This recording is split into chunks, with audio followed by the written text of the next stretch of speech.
ओम नमो भगवते वासुदेवाय। कल यानी 31 मई को ज्येष्ठ मास के शुक्ल पक्ष की निर्जला एकादशी अथवा भीमसेनी एकादशी है। तो चलिए हम लोग आज सुनते हैं इसकी कथा और इसका महात्म्य। युधिष्ठिर जी ने भगवान श्री कृष्ण जी से पूछा, हे जनार्दन, अपरा एकादशी का सारा महात्म मैंने सुन लिया है। अब ज्येष्ठ के शुक्ल पक्ष में जो एकादशी आती है, कृपा करके उसका भी वर्णन करिए। तब भगवान श्री कृष्ण ने कहा, राजन, इसका वर्णन परम धर्मात्मा सत्यवती नंदन व्यास जी करेंगे, क्योंकि वो संपूर्ण शास्त्रों के तत्वज्ञ और वेद वेदांगों के पारंगत विद्वान है। तब वेद व्यास जी ने कहा, दोनों ही पक्षों की एकादशियों को भोजन ना करे। द्वादशी को स्नान आदि से पवित्र हो, फूलों से भगवान केशव की पूजा करके नित्य कर्म समाप्त होने के पश्चात पहले ब्राह्मणों को भोजन देकर अंत में स्वयं भोजन करे। हे राजन, यदि बालक के जन्म से जो शौच होती है और किसी व्यक्ति के मरण से जो शौच होती है, उसमें भी एकादशी को भोजन नहीं करना चाहिए। यह सुनकर भीमसेन जी बोले, परम बुद्धिमान पितामह, मेरी उत्तम बात सुनिए। राजा युधिष्ठिर, माता कुंती, द्रौपदी, अर्जुन, नकुल और सहदेव ये एकादशी को कभी भोजन नहीं करते तथा मुझसे भी हमेशा यही कहते हैं कि भीमसेन, तुम भी एकादशी को खाना ना खाया करो। किंतु मैं इन लोगों से यही कह दिया करता हूँ कि मुझसे भूख सही नहीं जाएगी। तब भीमसेन जी की बात सुनकर व्यास जी ने कहा, यदि तुम्हें स्वर्ग लोक की प्राप्ति अभीष्ट है और नरक को दूषित समझते हो, तो दोनों पक्षों की एकादशी को भोजन नहीं करना। तब भीमसेन जी बोले, महाबुद्धिमान पितामह, मैं आपके सामने सच्ची बात कहता हूँ। एक बार भोजन करके भी मुझसे व्रत नहीं किया जा सकता, फिर उपवास करके तो मैं रह ही कैसे सकता हूँ। मेरे उदर में व्रक नामक अग्नि सदा प्रज्वलित रहती है, अतः जब मैं बहुत अधिक खाता हूँ तभी यह शांत होती है। इसीलिए हे महामुने, मैं वर्ष भर में केवल एक ही उपवास कर सकता हूँ, जिससे स्वर्ग की प्राप्ति सुलभ हो तथा जिसके करने से मैं कल्याण का भागी हो सकूं। ऐसा कोई एक व्रत निश्चय करके बताइए, मैं उसका यथोचित रूप से पालन करूंगा। तब भगवान व्यास जी बोले, भीम, ज्येष्ठ मास में जब सूर्य वृष राशि पर हो या मिथुन राशि पर, शुक्ल पक्ष में जो एकादशी हो उसका यत्न पूर्वक निर्जल व्रत करो। केवल कुल्ला या आचमन करने के लिए मुख में जल डाल सकते हो, उसको छोड़कर और किसी प्रकार का जल विद्वान पुरुष मुख में ना डाले, अन्यथा व्रत भंग हो जाता है। एकादशी को सूर्योदय से लेकर दूसरे दिन के सूर्योदय तक मनुष्य जल का त्याग करे तो यह व्रत पूर्ण होता है। तदंतर द्वादशी को निर्मल प्रभात काल में स्नान करके ब्राह्मणों को विधि पूर्वक जल और सुवर्ण का दान करे। इस प्रकार सब कार्य पूर्ण करके जितेंद्रिय पुरुष ब्राह्मणों के साथ भोजन करे। वर्ष भर में जितनी एकादशियां होती हैं, उन सब का फल निर्जला एकादशी के सेवन से मनुष्य प्राप्त कर लेता है, इसमें तनिक भी संदेह नहीं है। शंख, चक्र और गदा धारण करने वाले भगवान केशव ने मुझसे कहा था कि यदि मानव सबको छोड़कर एकमात्र मेरी शरण में आ जाए और एकादशी को निराहार रहे तो वो सब पापों से छूट जाता है। एकादशी का व्रत करने वाले पुरुष के पास विशाल काय, विकराल आकृति और काले रंग वाले दंड पाशधारी भयंकर यमदूत नहीं आते।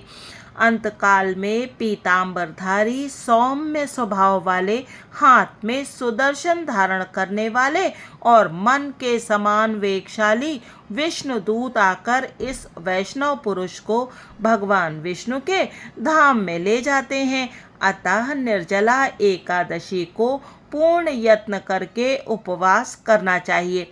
तुम भी सब पापों की शांति के लिए यत्न के साथ उपवास और श्री हरि का पूजन करो। स्त्री हो या पुरुष, यदि उसने मेरु पर्वत के बराबर भी महान पाप किया हो तो वो सब एकादशी के प्रभाव से भस्म हो जाता है।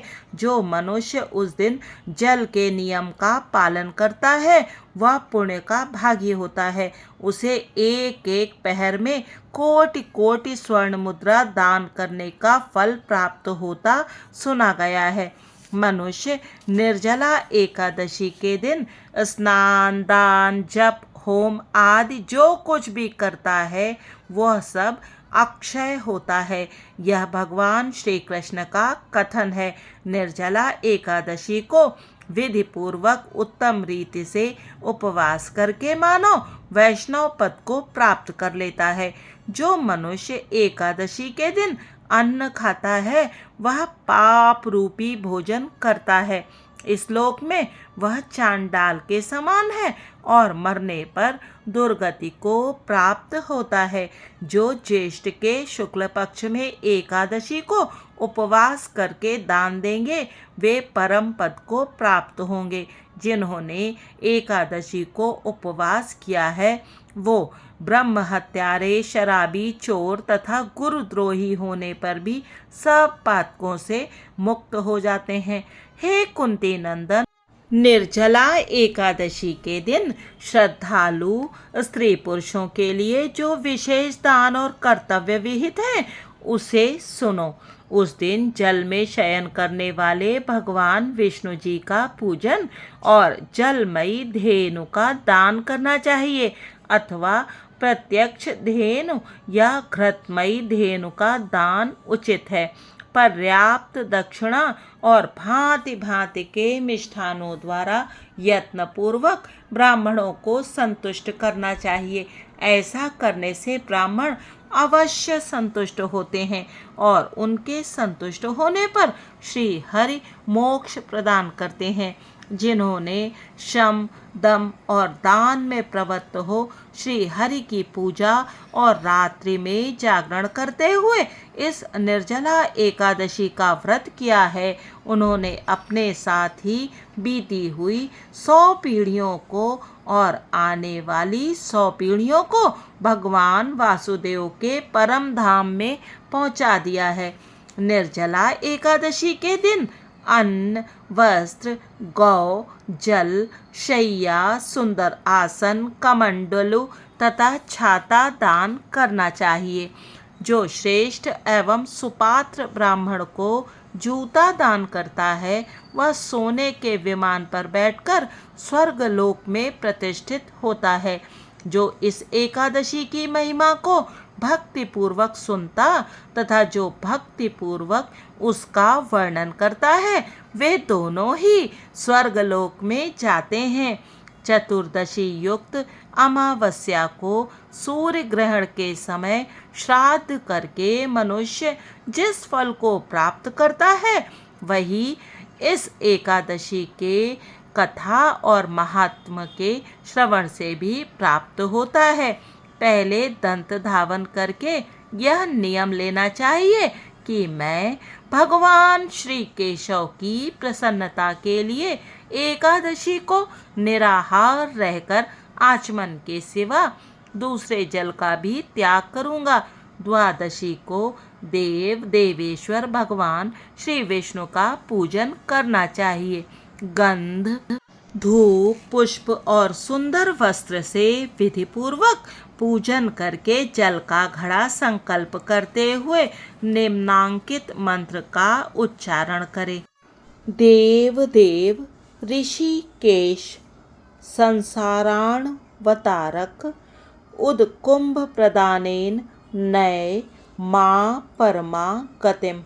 संसार सागर से तारने वाले देव देव ऋषिकेश, इस जल के घड़े का दान करने से आप मुझे परम गति की प्राप्ति कराइए।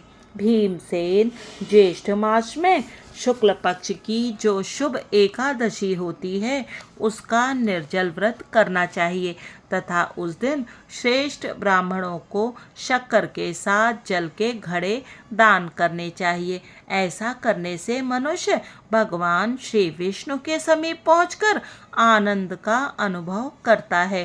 तत्पश्चात द्वादशी को ब्राह्मण भोजन कराने के बाद स्वयं भोजन करे। जो इस प्रकार पूर्ण रूप से पाप नाशनी एकादशी का व्रत करता है वह सब पापों से मुक्त हो अनामय पद को प्राप्त करता है। यह सुनकर भीमसेन जी ने भी इस शुभ एकादशी का व्रत आरंभ कर दिया। तब से यह लोक में पांडव द्वादशी के नाम से विख्यात हुई। वैसे तो सभी भक्तों को इस एकादशी का व्रत अवश्य ही करना चाहिए, किंतु यदि आप इस व्रत को किसी कारणवश ना कर सकें तो इसकी कथा एवं महात्म को सुनना भी आपको स्वर्गलोक की प्राप्ति करा देता है। आप सभी को निर्जला एकादशी की बहुत बहुत शुभकामनाएं। जय श्री हरि। धन्यवाद।